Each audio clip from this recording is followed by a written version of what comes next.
Behind the average for several developing countries.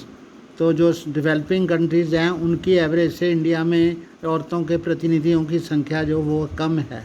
Africa, Latin America, in government cabinets are largely all mail.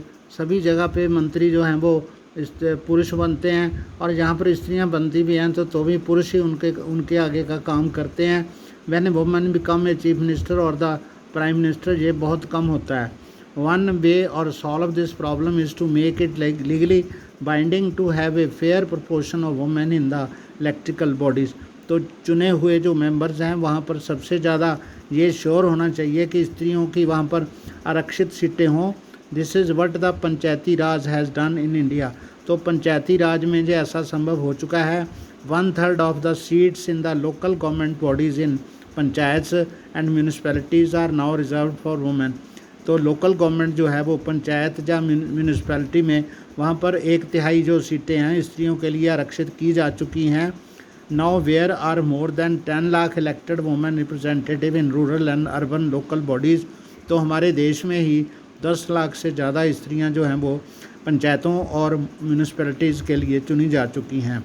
Women's organisations and activities have been demanding a similar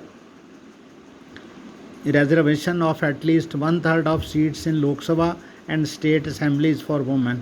तो जो parties हैं, काफ़ी सारी parties हैं, वो कहती तो हैं भाई हम 30% या 33% लोकसभा और राज्यसभा की सीटों में स्त्रियों को आरक्षण देंगे, परसेंटेज देंगे। A bill with this proposal has been pending before the parliament for more than a decade. तो 10 साल से ये बिल जो है स्त्रियों को उनका प्रतिनिधित्व देने का 33% का, तो वो 10 साल से पेंडिंग है लोकसभा के सामने।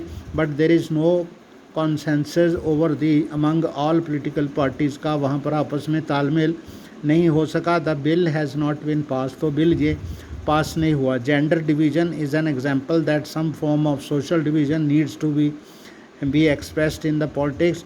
तो ये जो वर्गीकरण है इसका पुरुष और स्त्री के रूप में, तो पॉलिटिक्स में इसको और अच्छी तरह से परिभाषित किया जाना चाहिए। This also shows that disadvantage group do benefit when social division become a political issue. तो तब उनको लाभ सिर्फ होता है जब पॉलिटिकल पार्टीज़ को वो चाहिए होता है। Do you think that women could have made the gains we noted above of their unequal treatment was not raised in the political domain. तो अगर राजनीतिक तौर पर स्त्रियों के जो इशू हैं वो नहीं उठाए जाएं तो स्त्रियों को इसका कोई फ़ायदा नहीं होगा।